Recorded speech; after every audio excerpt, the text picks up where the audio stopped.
Caminho, Verdade e Vida, Emmanuel Chico Xavier, capítulo 3, Examina-te.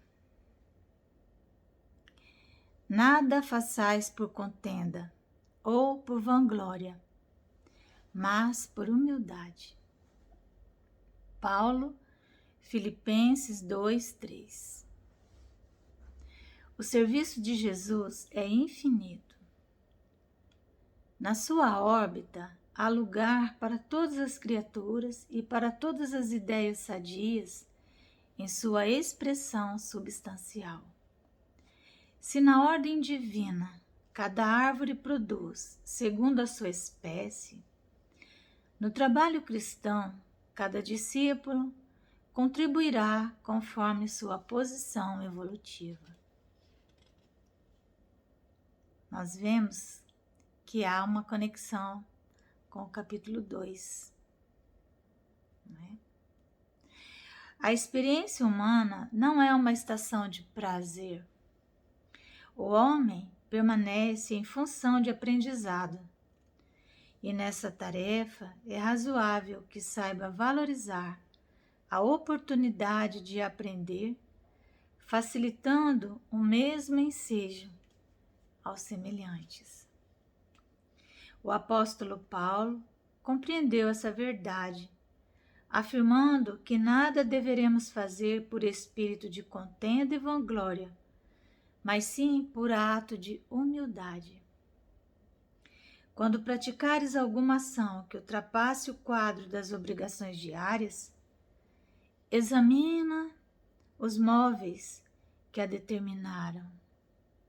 Se resultou do desejo injusto de supremacia, se obedeceu somente à disputa desnecessária, cuida de teu coração para que o caminho te seja menos ingrato.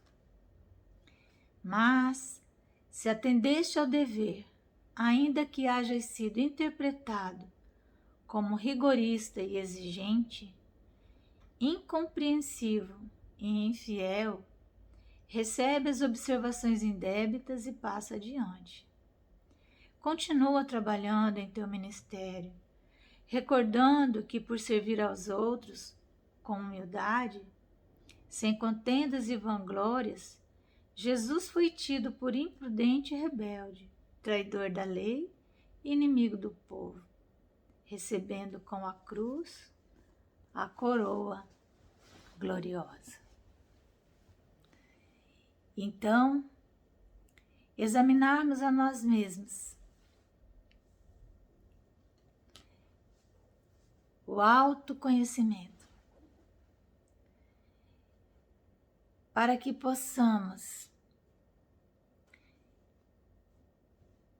definir o que é que está movimentando a nossa vontade na direção das nossas realizações, ainda que sejam realizações do bem. Porque é possível fazer muitas coisas boas sem ser bom. Aliás, bom só Deus o é. Mas o bem, ele é um produto, um resultado. E sempre será o bem. Mas o que nos leva a realizar é algo que diz respeito à nossa essência.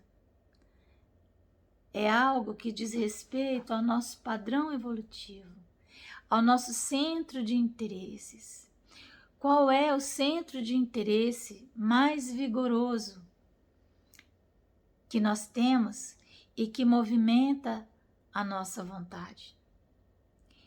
Porque a vontade, ela não se movimenta em razão dos nossos raciocínios, das nossas reflexões, das nossas conclusões lógicas. A vontade somente se movimenta se há um interesse, se há um centro magnético, vamos dizer assim, um vórtice de energias magnéticas que vão impulsionar essa vontade e nós então vamos realizar. Quais são os interesses do cristão? É importante prestar atenção na fala de Emmanuel quando ele diz que nós não estamos na Terra numa instância de prazer, não estamos de férias na Terra.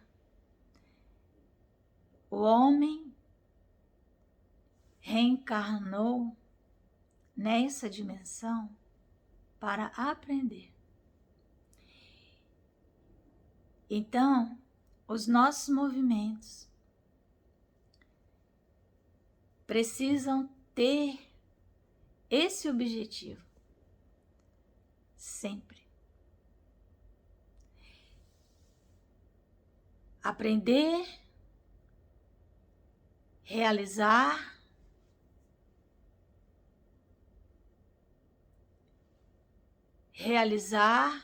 e aprender.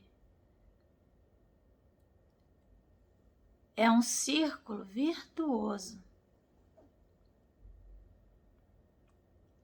Examinar o que realizamos, o que estamos aprendendo.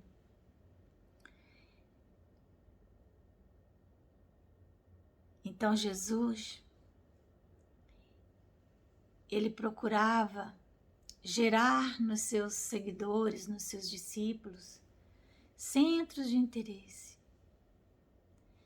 Bem-aventurados os brandos, porque possuirão a terra.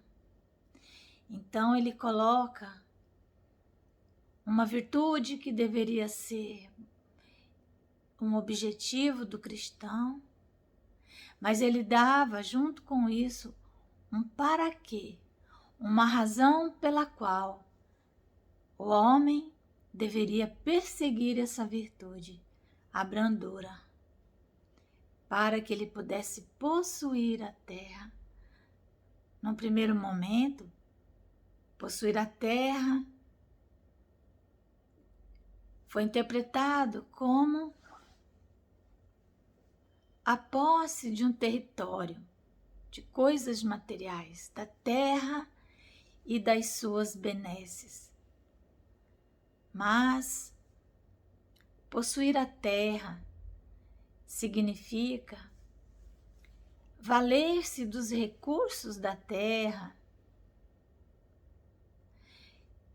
integrar-se com a natureza,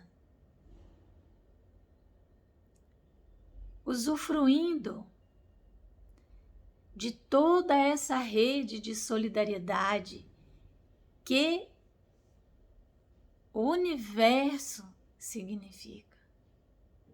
Então, possuir a terra, somente a pessoa branda vai conseguir, porque ele vai dar sempre espaço e tempo para conviver com todos os reinos da natureza. Ele vai dar distância focal para contemplar um pôr do sol, um luar.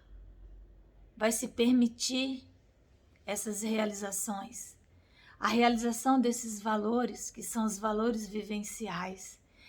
Quando nós estamos convivendo com qualquer dos reinos da natureza, com os seres humanos, com os animais, nós estamos possuindo, porque aqueles momentos, eles se eternizam, eles ficam introjetados, nós passamos a ter consciência, eles existem para nós. Então, bem-aventurados os brandos, porque possuirão toda a terra, terão consciência de tudo que existe e terão condições de usufruir dos bens da terra com alegria, com serenidade e com paz. Então, um centro de interesses Jesus procurava gerar nos seus seguidores. Bem-aventurados os misericordiosos, porque obterão misericórdia. Então há um para quê, uma razão pela qual se deva perseguir a misericórdia, para ser misericordioso. Há um motivo, portanto, há um interesse que vai nos movimentar nessa direção. Paulo nos chama a atenção para que esse interesse não seja o da soberba, o da vanglória, o de tentar a supremacia sobre os demais. Muitas vezes é isso mesmo que nos move. Fazemos o bem para que todos vejam quão bons nós somos. Então, fazer com humildade não significa subserviência. Significa perseguir essa virtude da mansuetude, da afabilidade, da doçura, para que nas realizações consigamos impregnar esse magnetismo. E assim, o bem nos fará grande bem. Começaremos a entrar, então, num círculo virtuoso, porque esse centro magnético, esse centro de interesses valorosos, virtuosos, ele vai se expandindo. Com isso, nós vamos expandindo a nossa consciência. E expansão de consciência significa vida. Vida significa sabor, motivo, centro de interesse. Que Jesus nos abençoe.